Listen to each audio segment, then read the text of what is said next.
ورحمة الله وبركاته. حامد ومصليا أما بعد. أعوذ بالله من الشيطان الرجيم. بسم الله الرحمن الرحيم. يا أيها الذين آمنوا اتقوا الله حق تقاته ولا تموتن إلا وأنتم مسلمون. وقال تعالى: إن الله لا يغير ما بقوم حتى يغيروا ما بأنفسهم. وقال رسول الله صلى الله عليه وسلم: اللهم لا تسلط علينا من ظلمنا، اللهم لا تسلط علينا من لا يرحمنا. محترم برادران وطن و محترم برادران اسلام، ہمارے ملک سیکولر ملک ہندوستان کے تمام باشندوں کے نام ایک پیغام ہے موجودہ حالات میں، جبکہ ہمارے اس وطن عزیز ہندوستان کے حالات دن بدن کٹھن سے کٹھن ہوتے جا رہے ہیں۔ ان حالات میں ہم تمام ہندوستان کے سیکولر عوام کی کیا ذمہ داریاں ہیں، اقلیتوں کی کیا ذمہ داریاں ہیں، بالخصوص امت مسلمہ کا موقف ان حالات میں کیا ہونا چاہیے، اس پر چند باتیں دستور ہند کے حوالے سے آپ کے سامنے پیش کر رہا ہوں۔ امید کہ ان باتوں پر تمام دانشوران، تمام علماء اور مسلم پرسنل لا بورڈ کے ذمہ داران، تمام تنظیموں اور جماعتوں کے ذمہ داران سے میری یہ ادباً التماس ہے کہ ان حالات میں ہم اپنے ملک وطن عزیز اور اس ملک میں رہنے والے تمام باشندوں کے تحفظ اور امت مسلمہ کے تشخص و تحفظ کے سلسلے میں ہماری کیا ذمہ داریاں عائد ہوتی ہے، اس پر ہم تمام کو غور کرنا ہے۔ میں نے حمد و صلات کے بعد قرآن کریم کی ایک آیت پڑھی ہے جس میں اللہ تعالیٰ نے اہل ایمان سے فرمایا: اے ایمان والو، تم اللہ تعالیٰ سے ڈرو اور تمہاری موت سوائے اسلام کے کسی اور حالت میں نہ آئے۔ اور ایک حدیث مبارکہ بھی پڑھی ہے جس میں اللہ کے نبی صلی اللہ علیہ وسلم نے ہمیں ان حالات میں جو دعا سکھلائی ہے کہ اگر ہم پر ظالموں کا تسلط ہو جائے تو ایسی صورت میں ہمیں کیا کرنا چاہیے۔ نبی صلی اللہ علیہ وسلم نے دعا سکھلائی: اللہم لا تسلط علینا من ظلمنا، اے اللہ تو ہم پر ایسے ظالموں کو تسلط نہ کر، ان کو ہم پر حکمران نہ بنا جو ہم پر ظلم کرنے والے ہیں، جو ہم پر رحم کرنے والے نہیں ہیں۔ تو آئیے عزیزان محترم اور برادران وطن، ملت اسلامیہ کے ہونہار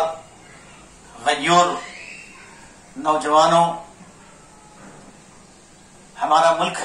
ہندوستان 26 جنوری 1950 میں اس ملک کا آئین بنا، ایک دستور بنا، اور اس دستور کو بنانے میں ڈاکٹر بھیم راؤ امبیڈکر نے تمام یہاں کے دانشوروں کے ساتھ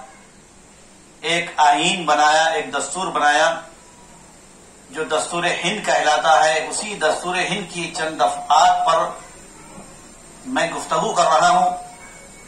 تو سب سے پہلے ہم دستور ہند یا جمہوری ملک کسے کہتے ہیں اس کا مطلب سمجھتے ہیں۔ جمہوری ملک ہندوستان، ہمارا یہ ملک ہندوستان جمہوری ملک ہے۔ سارے عالم میں، ساری دنیا میں جتنے جمہوری ممالک ہیں اس میں ہندوستان کو ایک نمایاں خصوصیت حاصل ہے، اس لحاظ سے کہ یہ سیکولرزم ملک ہے۔ تو جمہوری ملک کا مطلب ہے عوام کی حکومت عوام کے لیے اور عوام کے ذریعے۔ جو حکومت عوام کے لیے ہو اور عوام کے ذریعے ہو، جس میں عوام کی حکومت ہو، تو وہ جمہوری ملک کہلاتی ہے، جس میں یہاں کے تمام باشندوں کو ووٹ ڈالنے کا دستوری حق حاصل ہوتا ہے۔ لیکن ہم دیکھ رہے ہیں کہ اس ملک میں اس کے جمہوری نظام کو تبدیل کیا جا رہا ہے، بلکہ بہت ساری دفعات کو تبدیل بھی کر دیا گیا ہے۔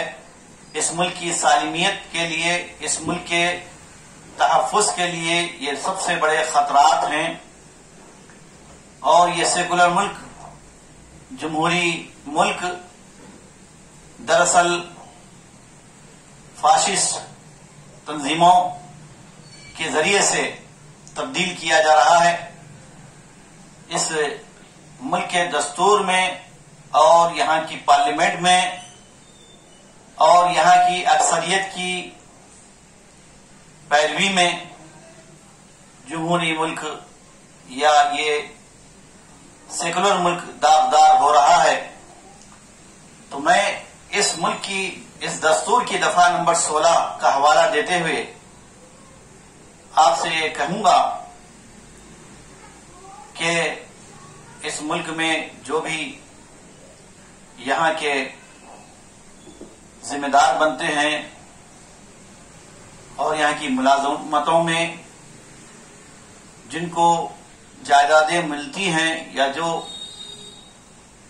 اس ملک کے نظام کو چلانے میں جو عہدیدار ہوتے ہیں،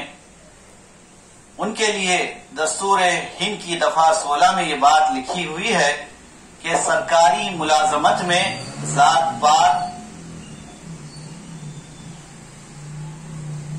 اور مذہب کے نام پر نہیں ہونی چاہیے، اور سرکاری ملازمت میں ذات پات نہیں دیکھا جاتا، نہ ذات پات کے نام پر تعصب برتا جاتا ہے اور نہیں برتا جانا چاہیے۔ یہ دفعہ نمبر 16 میں لکھا ہوا ہے۔ اسی طرح اس دستور کی دفعہ ہے 29، جس میں خاص طور سے مائنارٹیز کے لیے اور اقلیتوں کے لیے بہت بڑی بات کہی گئی ہے کہ مذہبی اور لسانی آزادی انہیں حاصل ہے، اور اقلیتوں کے لیے اپنے ادارے قائم کرنے کی، اپنے تنظیمیں چلانے کا اس دستور میں، کانسٹیٹیوشن میں باضابطہ ان کو یہ حق، یہ رائٹس حاصل ہیں۔ اور اسی طرح دستور کی دفعہ 29 ہے، جس میں آزادی مذہب کی ضمانت دی گئی، rights of freedom of religion, یہ دفعہ نمبر 28 ہے۔ ان تمام دفعات سے ہم اندازہ لگا سکتے ہیں کہ ہمارے ملک کو بنانے میں، اس کو سنوارنے میں اور اس کو تمام ممالک میں جو نمایاں مقام حاصل ہے، اس کی وجہ یہی ہے کہ یہ ملک برسہ برس سے انہی اصولوں پر قائم ہے اور انہی اصولوں پر یہ قائم رہ سکتا ہے۔ یہ دستور ہند کی دفعات سے ہمیں معلوم ہوتا ہے۔ لیکن ہم دیکھ رہے ہیں کہ کچھ برسوں سے یہاں پر اس دستور کا قلع کما کر دیا جا رہا ہے، اس دستور کی دھجیاں اڑائی جا رہی ہے اور اس دستور کے خلاف باضابطہ ذہن بنایا جا رہا ہے، اور تمام فرقہ پرست تنظیمیں اس کا ساتھ دے رہی ہے۔ یہی وجہ ہے کہ یہاں پر فرقہ پرستی کی حکومت چل رہی ہے، نفرت کا ایک ماحول ہے، اور ہندو مسلم کے نام پر فرقہ پرستی کو ہوا دینے کی پوری میڈیا کا سہارا لے کر خالص لوگوں کے ذہن میں جمہوری عوام کے ذہنوں کو پراگندہ کیا جا رہا ہے۔ اسی وجہ سے جانوروں کو مقدس بنا کر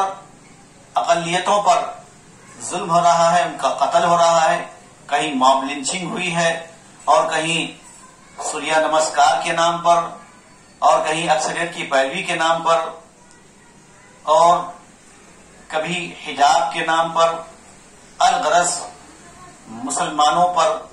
طرح طرح کے ظلم ڈھائے جا رہے ہیں۔ ایسی صورت میں اب کے لا کمیشن کا ایک آرڈر بھی جاری ہو چکا ہے جس میں اظہار رائے کی آزادی حاصل ہے، لیکن لا کمیشن کو اگر ہندوستانی باشندے بالخصوص یہاں کی اقلیتیں اور مسلمان اپنا اظہار رائے پیش کریں گے تو تب بھی جو ہے لا کمیشن اس کو پاس ہونے نہیں دے گا، کیونکہ اس پر بھی موجودہ حکومت کا اثر ہے، بلکہ اسی کا آرڈر چلتا ہے۔ تو ایسی صورت میں ہم مسلمان ہند کی اور تمام برادران وطن کے ان غیور اور سیکولر عوام کی ذمہ داری بنتی ہے کہ وہ مذہبی آزادی کے تشخص کے برقرار رکھنے کے لیے مذہبی آزادی کو چھیننے کی جو کوشش کی جا رہی ہے اس کے خلاف ہم سب اکٹھا ہوں، کیونکہ یہ ملک ہندو، مسلم، سکھ، عیسائی کے علاوہ ہندوستان کے اندر بے شمار قسم کی ہمہ جہت تہذیبوں اور بے شمار قسم کے برادریوں اور بے شمار قسم کے ذاتوں کا ایک گہوارہ ہے، یہ چمن ہے، یہ گلزار ہے۔ لیکن جب اس پر صرف ون لا، ون نیشن، ون کنٹری کا قانون نافذ کیا جائے گا، جس کو عام الفاظ میں ہم یکساں سول کوڈ یا کامن سول کوڈ کہتے ہیں، تو یہ اس ملک کے لیے بہت بڑا خطرہ ہے۔ نہ صرف اس ملک کے لیے بلکہ یہاں کی تمام ذات برادریوں کے لیے بھی، جتنے یہاں پر ذاتیں پائی جاتی ہیں ہمارے ملک میں، ہم یہ سمجھتے ہیں کہ یہاں پہ صرف ہندو اور مسلمان رہتے ہیں، نہیں۔ ہندو کا ورڈ یا ہندو لفظ خود ایک کلچر کے لیے بولا جاتا ہے، کسی مذہب اور ریلیجن کے لیے نہیں ہے۔ یہ ہندوستان میں پائے جانے والے کئی ہندو مذہب کے کتابوں میں باضابطہ لکھا ہوا ہے۔ تو مسلمان ایک ملت ہے، قوم ہے اس ملک کی، جو برسہ برس سے یہاں رہ رہے ہیں، اس ملک کو بنانے میں، اس کی تعمیر میں، اس کی ترقی میں یہاں کے قدیم عوام کا، مسلمانوں کا ایک خاص رول رہا ہے۔ ہندوستان کی آزادی کے موقع پر بھی، آزادی سے پہلے انگریزوں کی جب یہاں پر ان کی حکومتیں تھیں اور ان کا ظلم ہوتا تھا، تو سب سے پہلے ان باغیوں کے خلاف، ہندوستان کے دشمنوں کے خلاف آواز اٹھانے والے مسلمان ہی تھے اور پیش مسلمان ہی رہے۔ اس کے ساتھ دوسری اقوام، دوسرے نیتاؤں نے، دوسرے مذاہب کے ماننے والوں نے مل کر اس تحریک کو آگے بڑھایا ہندوستان کی آزادی کی۔ اور غرض باتیں بہت زیادہ ہو رہی ہے، اس موقع پر میں آپ تمام کے گوش گزار کرنا چاہتا ہوں یہ باتیں کہ ایک سا سول کوڈ آج موجودہ حکومت نافذ کرنے کی پوری کوشش کر رہی ہے۔ ہماری ہندوستانی عوام سے، یہاں کی جنتا سے، یہاں کے سیکولر باشندوں سے، جس سے اکثریت یہاں کے جمہوری لوگ ہیں، جمہوری ذہنیت رکھتے ہیں، سیکولر ذہنیت رکھتے ہیں، تو ان کے اندر بھی جو نفرت کا بیج بو کر ہندو مسلم کہہ کر اور ہندوستان کے اس امن و آشتی کے گہوارے کو تباہ کیا جا رہا ہے، اس کو ختم کرنے کی ضرورت ہے۔ اس میں اگر غیر جانبداری کے ساتھ ہماری میڈیا، ہندوستان کی میڈیا، نیشنل میڈیا اگر اس ملک کے وہ واقعی وفادار ہیں تو وہ یہاں کی عوام کو متحد کرنے میں اور یہاں کی جنتا کو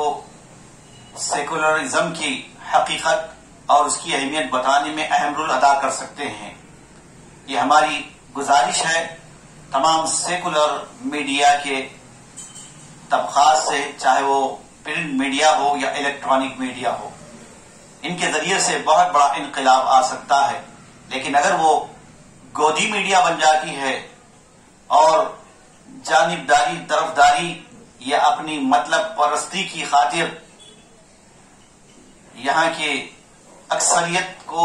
نظر انداز کر کے، یہاں کی عوام کو نظر انداز کر کے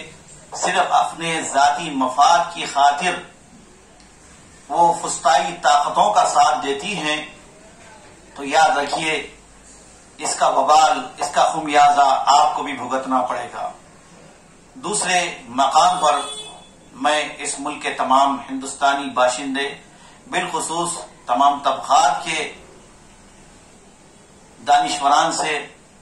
اور تعلیم یافتہ طبقے سے میری ریکویسٹ ہے کہ اپنے آپ سے جتنا ہو سکے نوجوانوں کے ذہنوں میں یہ بات بٹھائیں کہ یہ ملک جمہوری ہے، سیکولر ہے، اور سیکولر رہنے میں ہی اس کی بقا ہے، اس کی سالمیت ہے، اس کا تحفظ ہے۔ یکساں civil code, common civil code Hindustan میں پائی جانے والی ہزاروں، لاکھوں، کروڑوں ذاتوں، برادریوں کے لیے بہت بڑا خطرہ ہے، اور اس خطرے سے مقابلہ کرنا سارے ہندوستانی باشندوں کی یہ ملی اور مذہبی اخلاقی ذمہ داری ہے۔ میں اپنی بات ختم کرتے ہوئے اللہ تعالی سے دعا کرتا ہوں کہ اللہ تبارک و تعالی تمام ہندوستان کے باشندوں پر رحم فرما اور ہم سب کو اس بات کی توفیق دے کہ ہم اس ملک کو امن و آشتی کا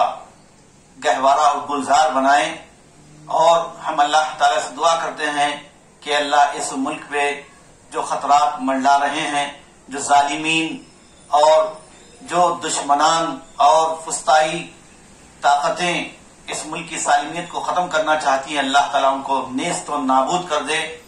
اللہم لا تسلط علینا من ظلمنا، اللہم لا تسلط علینا من لم یرحمنا، اللہم ارنا الحق حقا وارزقنا اتباعہ وارنا الباطل باطلا وارزقنا اجتنابہ، آمین یا رب العالمین۔ السلام علیکم ورحمۃ اللہ وبرکاتہ۔